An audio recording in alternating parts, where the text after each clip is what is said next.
It's exciting being a diver because underwater, you experience new sensations.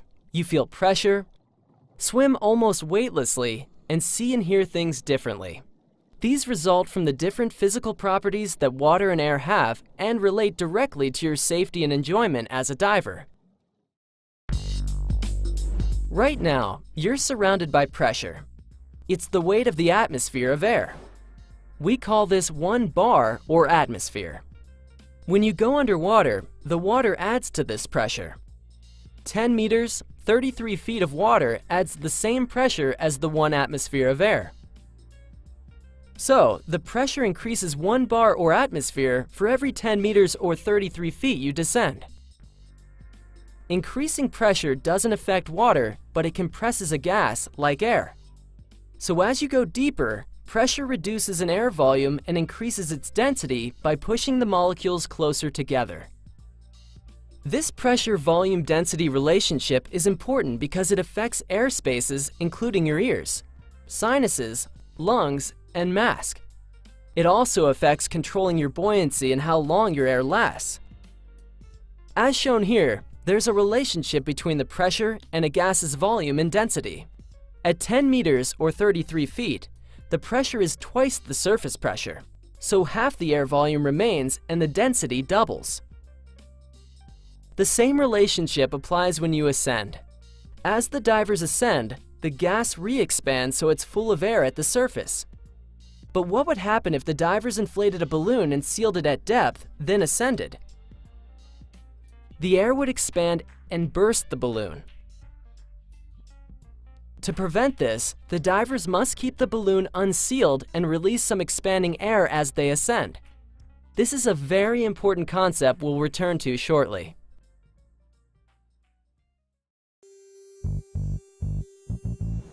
As you descend, water pressure compresses the air in your body air spaces. When descending, this primarily affects your ears, sinuses, and mask. A squeeze is discomfort caused by the imbalance between the water pressure and the airspace. A squeeze can injure you if you continue to descend. But you can prevent a squeeze by adding air to air spaces to balance the pressure. This is called equalization. Equalize your ears and sinuses by blowing gently against your blocked nostrils, or by swallowing and wiggling your jaw. Blow through your nose into your mask to equalize your mask. Equalize frequently as you descend before you feel discomfort. You shouldn't ever feel pain.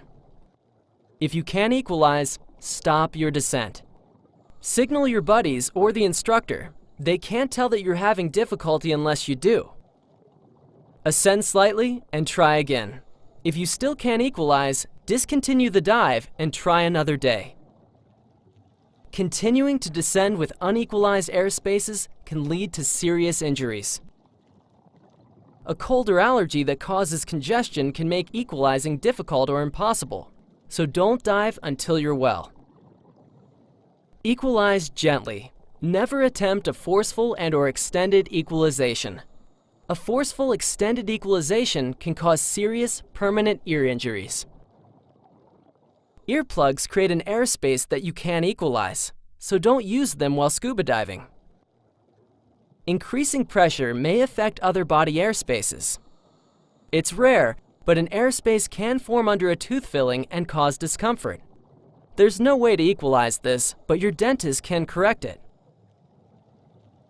A dry suit holds an air layer around your body that compresses. You learn to add air to equalize it when you take the PADI Dry Suit Diver course. Air expands as you ascend, and normally exits your internal ear spaces, mask, and sinuses without doing anything. But expanding air can be a serious issue related to your lungs. Using scuba, your lungs are at normal volume at depth. If you were to hold your breath and ascend, expanding air would overexpand and rupture your lungs, much like it bursts a balloon filled and sealed at depth. For this reason, the most important rule in scuba diving is to breathe continuously and never, ever hold your breath. Even small depth changes can cause lung overexpansion injuries. If you hold your breath, lung overexpansion can cause severe injuries, including paralysis and death. Medical treatment requires a pressurized recompression chamber, but diving commonly takes place several hours from such chambers. But while lung overexpansion injuries are very serious, they are also very easy to avoid. Breathe continuously and never hold your breath while scuba diving. This way, during ascent, expanding air escapes without issue. If you don't have your regulator in your mouth, exhale a slow, steady bubble stream so you don't hold your breath. Also, never dive with lung congestion, which has some risk of trapping air in your lungs and causing overexpansion injuries. It is rare, but some body air spaces may have a reverse block. This means expanding air can escape. Diving with a cold or allergy can cause a reverse block, but again, you shouldn't dive with a cold.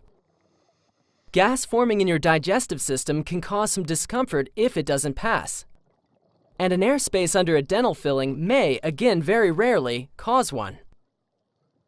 If you experience a reverse block, stop your ascent. Descend a meter or a few feet or so and give the trapped air time to work itself out. Then continue your ascent more slowly. As you've learned, as you go deeper and the pressure increases, the more a gas volume decreases. This means that the deeper you are, the more air each breath uses from your cylinder. So the deeper you are, the faster you use your air.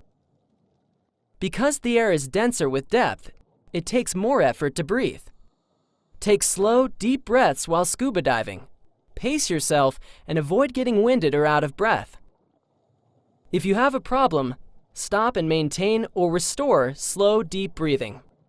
As a scuba diver, 1. Breathe continuously and never ever hold your breath. 2. Breathe slowly and deeply. 3. Don't allow yourself to get winded or out of breath. And 4. If faced with a problem, stop and maintain and/or restore slow, deep breathing. When you put something in water, buoyancy pushes the object upward. The upward force is equal to the weight of the displaced water. Whether something floats, sinks, or does neither depends upon whether it weighs less than, more than, or the same as the water it displaces. As a diver, you primarily use your weight system in BCD, buoyancy control device, to control your buoyancy. As you descend, you tend to lose buoyancy. You add air to adjust for the change. When you come up, you become more buoyant, so you vent air to adjust. You'll discover that even breathing changes your buoyancy. It increases slightly when you inhale and decreases slightly when you exhale. By mastering buoyancy control, you enable yourself to control your descent and ascent rates, to stop at any depth, to save energy, to stay off the bottom, or to float comfortably on the surface. Recreational divers do not dive alone. You always dive with a buddy or buddies. Together, you plan your dives, help each other gear up, safety check each other, provide dive time reminders, assist with problems, and assist with the dive objective. The buddy system is important for practicality because you assist each other, and for safety because you can help each other prevent and handle problems. It's also important because diving is a social activity. You'll find diving is more rewarding and fun simply because you get to share your underwater adventures and experiences with others.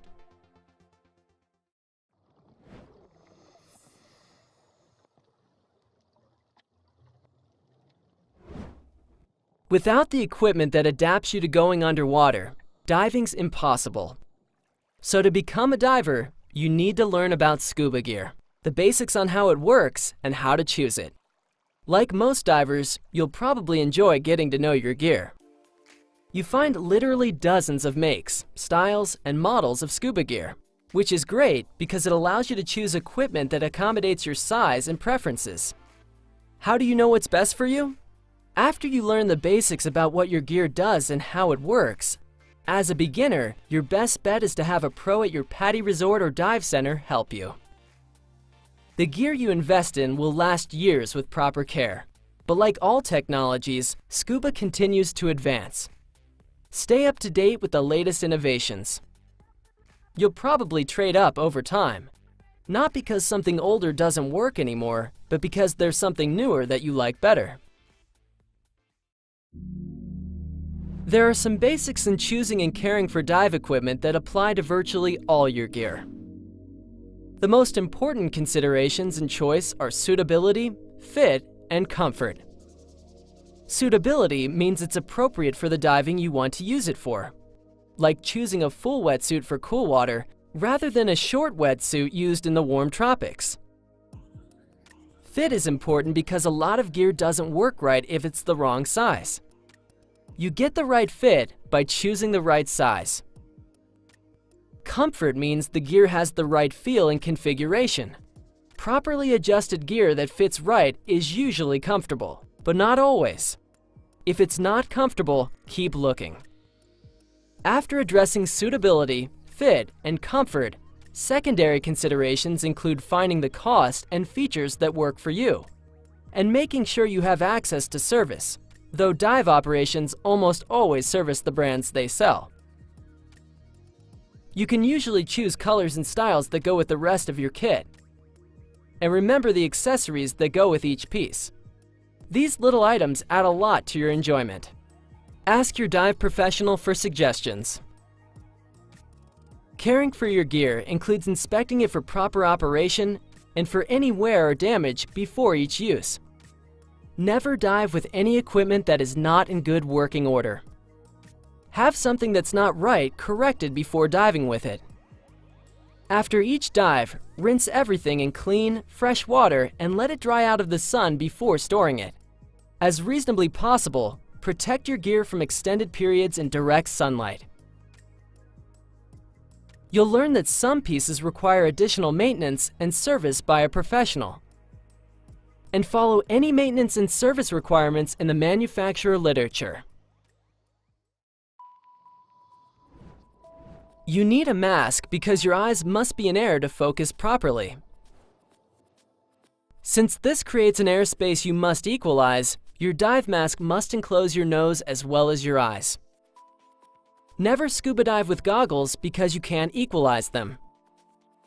Choose a good quality mask made specifically for scuba diving. Your PADI dive shop can help you check the fit. After finding some that fit you, look for a low profile and a wide vision field. The silicone color is usually either clear or black. You often can choose from different frame colors. With a new mask, you may need to scrub the interior with a cleaner. Check the manufacturer literature. Adjust the strap so it fits snugly but comfortably, with the strap over the crown of your head. A snorkel is standard equipment for recreational diving. It lets you breathe, look, swim, and rest with your face in the water or waves without wasting scuba air, or if you're low after coming up. You usually choose your mask and snorkel together. You attach it with a clip or snorkel keeper. Get one that fits comfortably when adjusted with the top at the crown of your head. Many divers like a snorkel that flexes away when you're not using it. Most scuba snorkels have self-drain valves to help you blow out water. And many have guards that reduce water splashing in. After choosing the right fit and options, you can usually match the color to your mask. Fins allow your powerful leg muscles to push you through the water. You can choose from adjustable fins, which you usually wear with wetsuit boots, and full-foot fins, which fit like slippers. Since you don't use wetsuit boots, they're usually reserved for warm water. You choose fins based on blade and foot pocket size. Small bladed fins are suited to snorkeling, but not scuba. Be sure to get fins appropriate for scuba diving. Have a professional help you choose the right fit. Fins have options, including the materials they're made from, as well as splits and vents to improve performance. Adjustable fins may feature quick-release buckles or spring heels for convenience in adjusting, donning, and removing. Your PADI professional can help you choose from these options.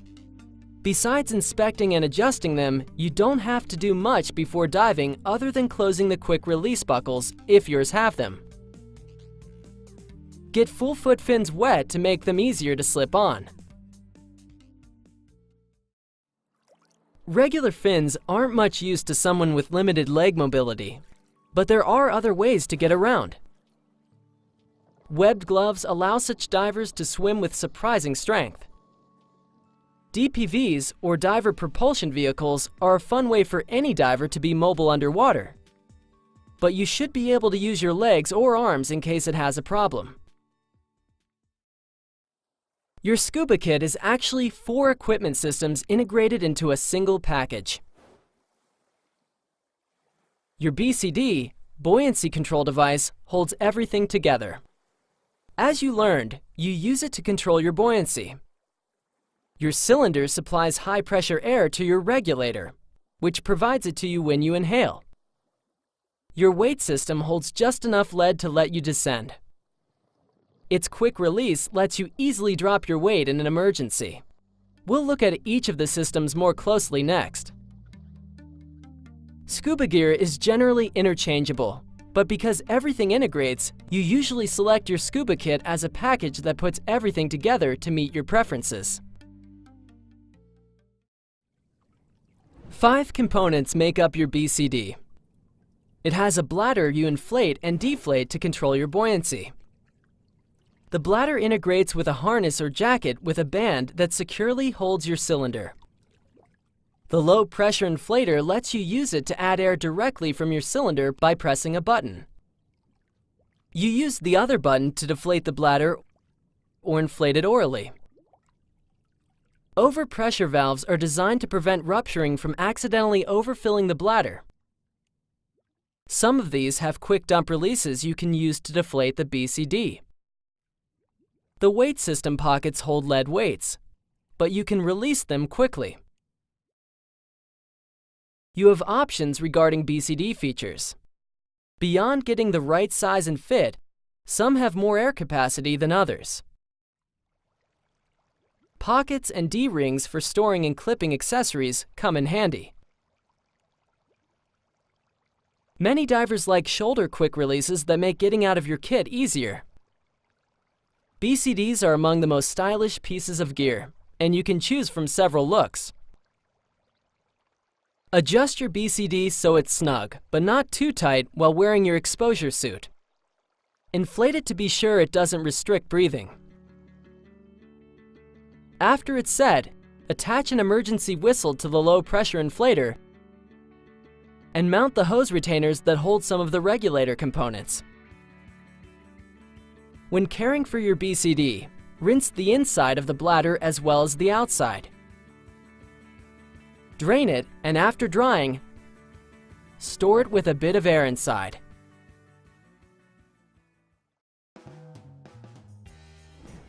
Your regulator has 5 components. The first stage attaches to the cylinder valve and supplies air to the other components.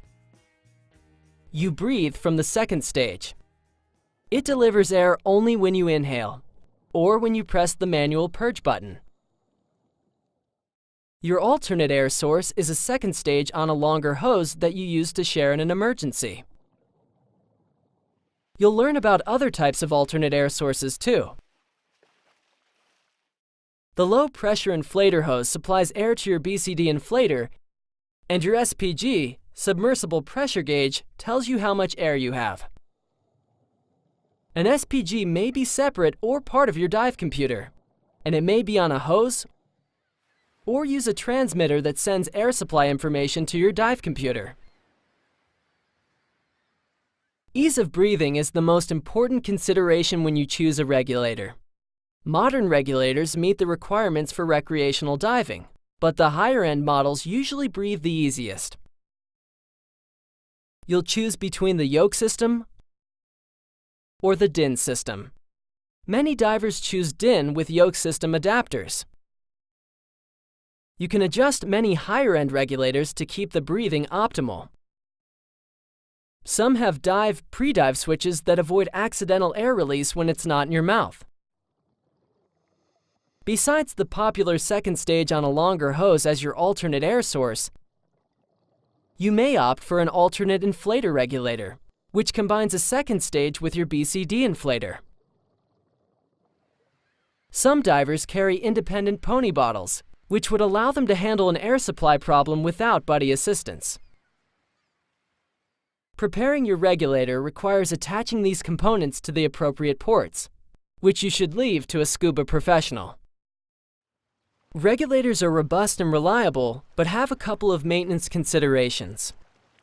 When rinsing, keep the first stage dust cap in place or leave it attached to a cylinder so water doesn't enter the air inlet. Don't press the purge button when rinsing the second stage with fresh water, because doing so could let water flow backward into it. Regulators require professional overhauls every 1 to 2 years. Have your dive center do this as required by the manufacturer. Scuba regulators are surprisingly simple. Air flows from the first stage to the second stage, which you can think of as a cup with a mouthpiece, a flexible diaphragm, and one-way valves. When you inhale, water pressure causes the diaphragm to flex inward, depressing the air valve lever. This releases air that you breathe in. When you exhale, the diaphragm relaxes, the lever rises, and the valve closes. One-way valves vent your exhalation into the water, where it rises as bubbles. Although there are variations, it is this simple design that makes scuba diving possible. Your scuba cylinder, sometimes called a tank, holds high-pressure breathing air. Made of steel or aluminum alloy, it has a chrome-plated valve that turns open and closed to enable or disable airflow to the regulator. You can choose from different sizes, and you match your regulator with respect to a yoke valve or DIN valve. Some DIN valves accept an insert so they can take yoke regulators too.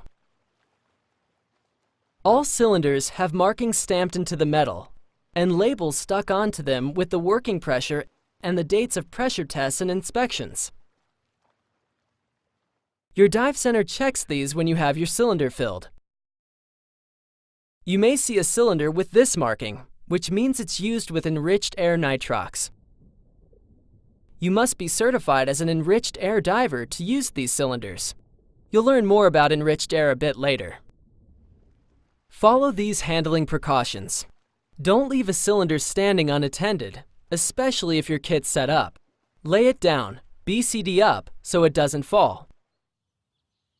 Block and restrain cylinders in a boat or car so they can't roll or slide. On boats, keep cylinders in their racks so they can't fall and injure someone or damage equipment.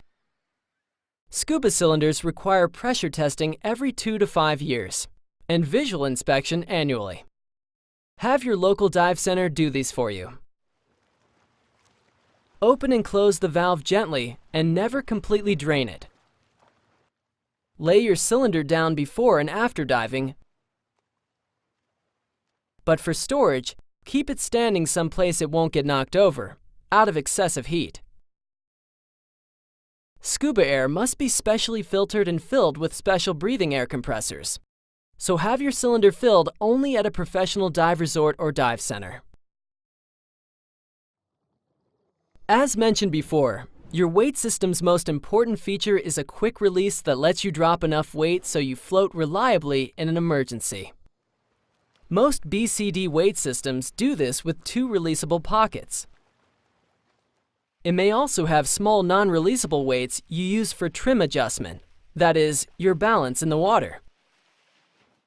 Your BCD and weight placement determine trim, and your instructor will show you how to adjust it for a level, horizontal position in the water. BCD integrated weight systems are the most popular, but some divers use separate weight belts. Your instructor may also have you use small accessory weights to help adjust your trim. These should be only a fraction of the weight you wear, so they don't need to quick release.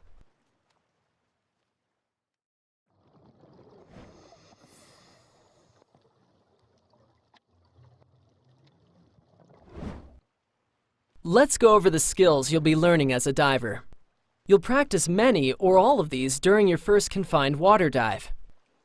The previews you see here show you the basics that apply to most equipment and divers. But there are many ways to accomplish most skills, so your instructor may show you a different method as appropriate for you and your gear.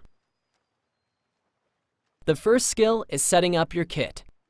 Start by inspecting everything for wear or damage. If you have a new BCD, wet it or at least the cylinder band. This helps it stay adjusted. Slide the BCD onto the cylinder with the valve opening facing the BCD to about this height. You can adjust it later to suit your preference. Tighten and then lock the cylinder band. These vary, so get your instructor to help if necessary. Lift everything by the BCD and make sure the cylinder doesn't slip or move. If it does, tighten the band. Remove the first stage dust cap and the cylinder valve cap, if it has one. Make sure there's an O-ring and that it's not damaged. With the yoke system, it's part of the valve opening. With DIN, check here on the regulator. You can't dive without this O-ring. If it's missing or appears damaged, your instructor will show you how to replace it.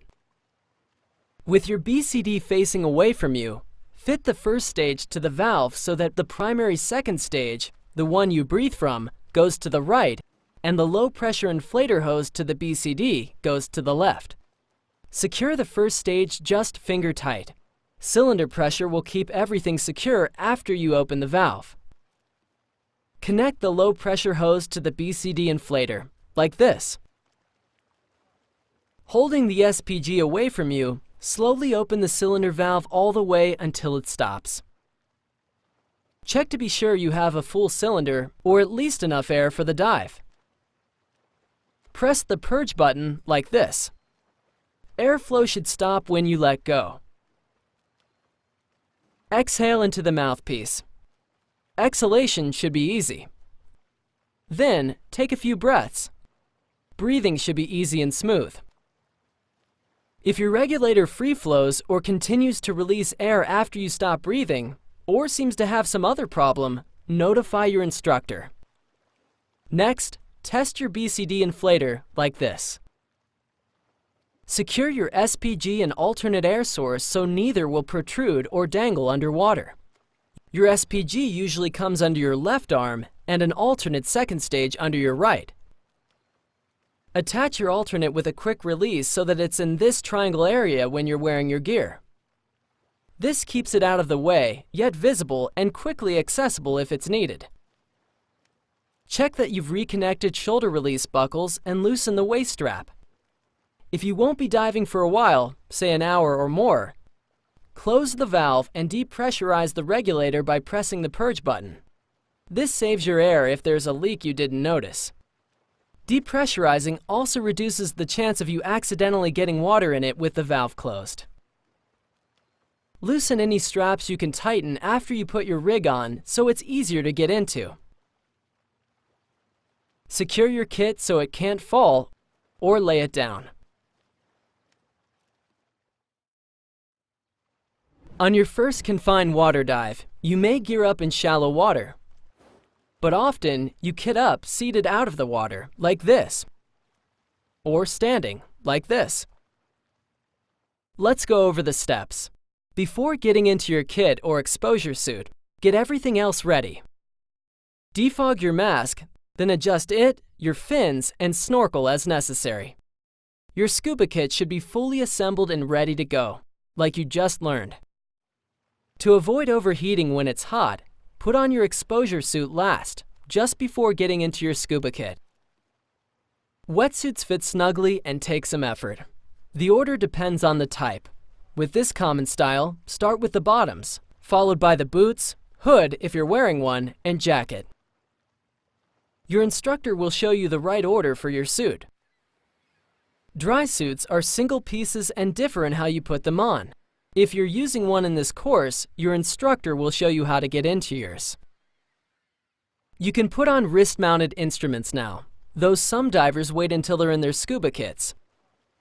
If you're using a weight belt, that goes on next. Wear it so it has the standardized right hand release. If your BCD has a crotch strap, which is not common in recreational diving, your weight belt goes on after you have your scuba kit on. This is necessary so the crotch strap doesn't trap the belt and make it hard to drop in an emergency. If possible, it's best to get into your kit seated. But sometimes buddies have to hold their rigs for each other. Dive gear is moderately heavy, so use proper lifting whenever you move it. This means bend at the knees and lift by standing. Keep your back straight with its normal curve, like this. Raise your upper chest and stick out your buttocks slightly to keep your back in the right position. Exhale as you lift. Never bend your back to lift scuba gear, or anything else that's heavy for that matter. If you have to hold your buddy's kit, support it with your strong arm and hand on the cylinder bottom and the other balancing it like this. The stronger diver usually kits up first because the diver will be wearing and holding gear at the same time. If your physical characteristics make lifting, standing, and/or walking in scuba equipment unreasonable and/or unsafe, don't do it. Ask for help as necessary, and there are plenty of alternative methods for getting into your kit. While seated or with a buddy holding your kit, slip into your BCD and tighten the straps with the weight off your shoulders. Check for trapped hoses. Then, secure all the releases and buckles. Check the cylinder height by tilting your head. If it touches the first stage, readjust the cylinder lower.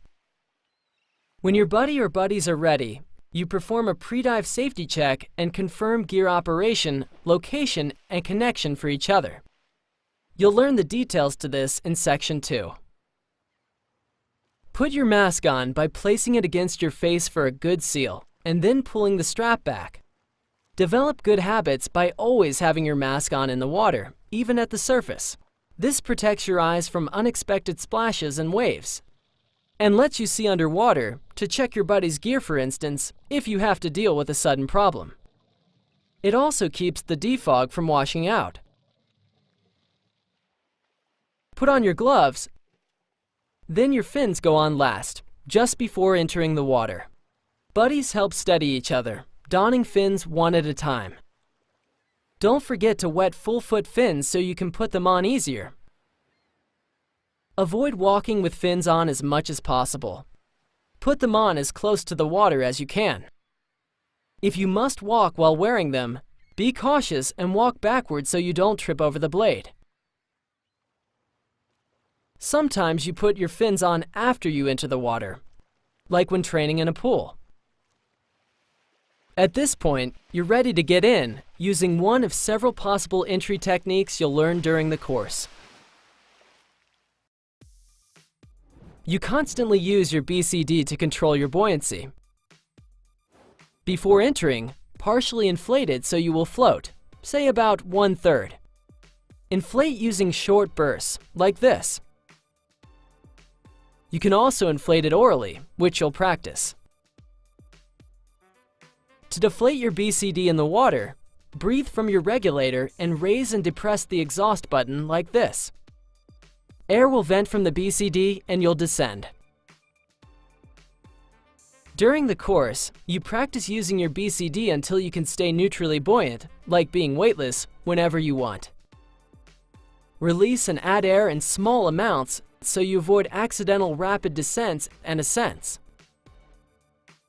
For the first dive, you'll use your BCD primarily at the surface. Make a habit of floating positively buoyant with your mask on, breathing from your snorkel or regulator. Inflate your BCD before entering the water. and inflate it first thing when you come up from a dive. If you have a problem at the surface, immediately make yourself buoyant. Inflate your BCD. Later, you'll also learn to drop your weight so you're buoyant. When everything's set, your instructor will have you go underwater using scuba. Your first breaths underwater are exhilarating. Breathing underwater is one of the unique experiences that makes diving special. Enjoy the moment. Breathe slowly, deeply, and don't hold your breath. Chances are, you'll never forget your first breath underwater.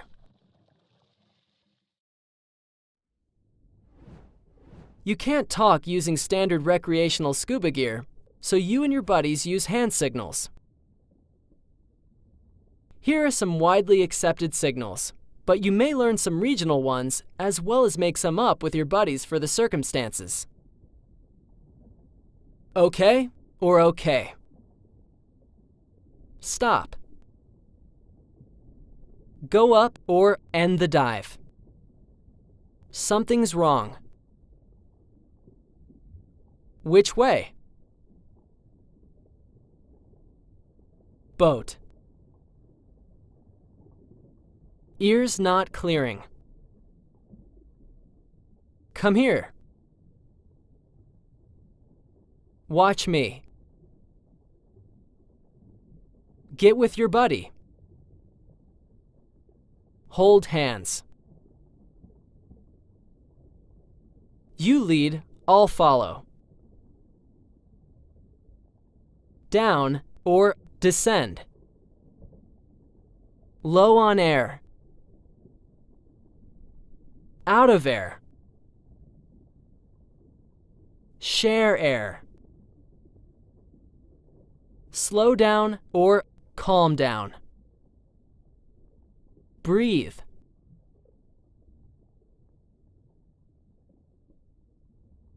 How much air do you have?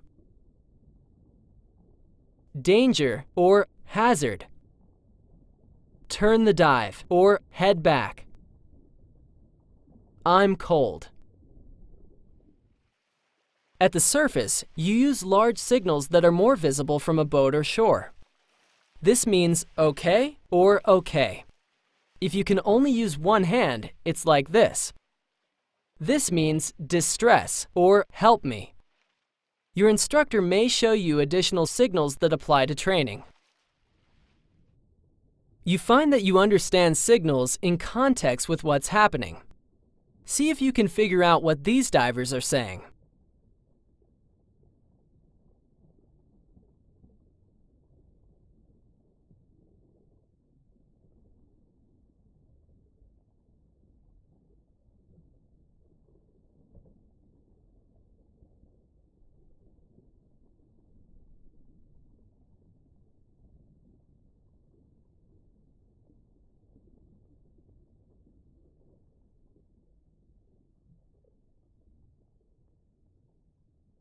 You should have recognized that the trailing diver was having trouble keeping up.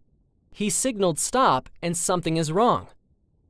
The buddy replied to stop, breathe, and slow down. That is, take it easy and to catch his breath. The diver signaled let me rest a little. A little is not an official signal, but you can tell what he meant. This is normal diver communication. When your regulator leaves your mouth, it fills with water, so you'll learn 2 ways to clear it and resume breathing. The first is the exhalation method.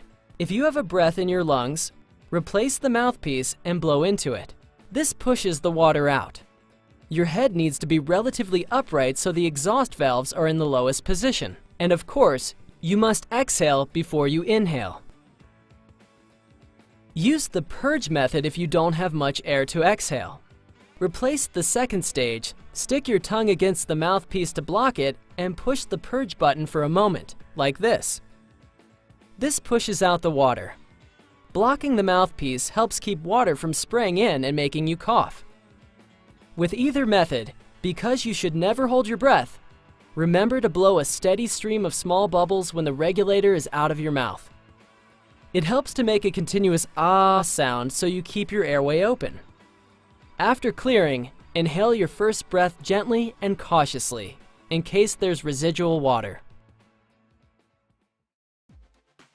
If you release your second stage, depending upon your position, it may drop in front of you or it may end up behind your shoulder out of sight.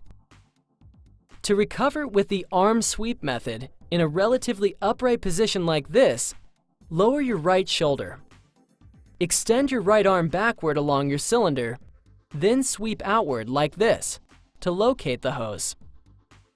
Follow the hose to the second stage, replace and clear it.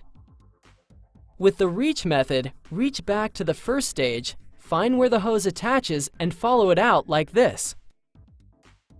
It sometimes helps to lift the cylinder up and to the right with your left hand. With either method, blow bubbles when the regulator is not in your mouth. When swimming, a dropped regulator usually hangs in front of you where it's easy to find. But if you ever have difficulty relocating your second stage, don't waste time trying to find it. Just switch to your alternate air source and then get your buddy to help. It's normal for some water to trickle into your mask, but it's easy to get rid of it. Hold the top of your mask, then while exhaling slowly and steadily through your nose, look upward. Your breath forces the water out the bottom edge of your mask. Start exhaling before you look up so you don't get a little water in your nose. Some masks have a purge valve for clearing. If yours does, hold the mask firmly against your face and look down while exhaling. The water goes out the valve. By the way, if you normally wear contact lenses but can see well enough without them, you may want to have them out during your training dives. But if you need them, tell your instructor and keep your eyes closed so you don't lose them when learning to clear your mask. Use your SPG to manage your air supply at all times. With good air monitoring and management habits, you avoid running out of air, so they're obviously important habits to develop. With a full cylinder, your SPG reads close to the cylinder working pressure. Pay attention to how fast you use your air. You'll notice you use it faster as you exert more and when you dive deeper. With experience, you get a feel for how much air you use. Also with experience, you'll use less air as you relax, control your buoyancy better, and move more efficiently. Note the caution zone, which indicates when you have 50 bar or 500 psi left. If your SPG is part of your computer, the display may blink or have some other alert. This is your reserve pressure. You plan and execute dives so you have at least this remaining after you're out of the water. During training, alert your instructor when you're getting close to 50 bar or 500 psi. Your instructor may ask for alerts at other pressures. During the course, you'll learn to turn the dive, that is, head back to the boat or shore, based on your remaining air supply.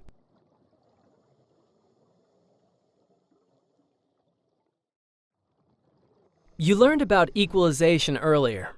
Recall that you need to equalize as you descend to avoid squeezes. Equalize gently and often, every meter or few feet. Equalize your mask by blowing into it from your nose. Descend slowly and be patient. Do not use long, forceful equalization, which can damage your ears and cause hearing loss. If you have difficulty equalizing, stop your descent, signal your buddy and your instructor, ascend a bit and try again. After equalizing, descend more slowly and equalize more often. Never continue descending if you can't equalize. The most popular dive kick is the flutter kick. To do this without wasted effort, starting neutrally buoyant, horizontal and level, kick from the hip with your arms at your side or against your body, like this. Your knee doesn't bend much, and it's a slow, long kick. Stay well above the bottom so you don't damage fragile organisms. You may learn other kicks depending upon your preferences or to meet specific needs. This is the frog kick. Many experienced divers use it most of the time instead of the flutter kick. With proper air management, an air supply emergency should be highly unlikely. But as a diver, you'll know how to manage the problem should it occur. Were you to find yourself out of air, if possible, you would use an alternate air source, most commonly provided by your buddy. Signal out of air and share air. Your buddy responds by providing her alternate second stage, though you can secure it yourself if she doesn't. If your buddy uses an alternate inflator regulator, she switches to it and provides you the primary from her mouth. Either way, secure the alternate, clear it, and begin breathing. Grip each other's right forearms like this. This keeps you together and leaves your left hand free to deflate your BCD and control your buoyancy as you ascend. Take just a moment to get settled if you need to, then ascend at a safe rate to the surface. You'll learn to ascend at a safe rate with your buddy. Signal up to your buddy. Start your ascend by swimming upward. You should not need to put air in your BCD. As you come up, look up, reach up, and come up slowly, like this, staying with your buddy and checking overhead regularly. Breathe normally and don't hold your breath. Ascend slowly. Your computer may warn you if you go too fast. Remember what you learned about expanding air? As you come up, the air in your BCD expands, so you have to vent some to keep from becoming too buoyant. Release small, regular bursts like this. During your first confined water dive, your instructor may do this for you. When you reach the surface, keep breathing from your regulator while you inflate your BCD. Once you're floating comfortably, you can switch to your snorkel. Again, make a habit of keeping your mask on and either your snorkel or regulator in your mouth while at the surface. If you need to float in an emergency, one option is to drop your weights, especially if you don't have air in your cylinder or have a BCD problem. Never hesitate to drop your weights at the surface. Remember, you don't have to drop all your weight, just enough to float. Dropping your weight underwater risks an uncontrolled rapid ascent, so you only do it if you're unsure you could reach the surface any other way. When you practice with your instructor, first make sure no one's below you. Breathe from your regulator and simulate a BCD problem by deflating it. You may have to kick to stay up. Then, quick release your weight, pull it well clear, and drop it. You'll float right up. After surfacing in an out-of-air emergency, or if you disconnected a runaway inflator, your BCD low-pressure inflator won't work, so you use oral inflation. At the surface, hold the BCD inflator-deflator with your left hand. Inflate by blowing into it while depressing the same button you usually use to deflate. Remove your mouthpiece, kick upward taking a breath, and blow about half to 2/3 of it into your BCD as you settle back into the water, like this. Repeat this until you're positively buoyant. Be sure to release the deflator button when you're not blowing in. Otherwise, the BCD will deflate, of course. How you exit the water depends upon the environment and your physical needs. You'll probably learn and practice several techniques. The following guidelines apply to most exits. 1. Establish positive buoyancy before switching to your snorkel. 2. Remove your fins before exiting, if appropriate for the technique. This helps you avoid walking with fins on. 3. Keep your mask on and breathe from your snorkel or regulator until you're on the boat or in calm water shallow enough in which to stand. After exiting, if you didn't take your fins off before exiting, sit as soon as you can or take them off with a buddy. It's usually easiest to get out of your gear seated, though buddies sometimes help each other while standing. Remember to use proper lift techniques, and on a boat, secure your equipment so it can't fall.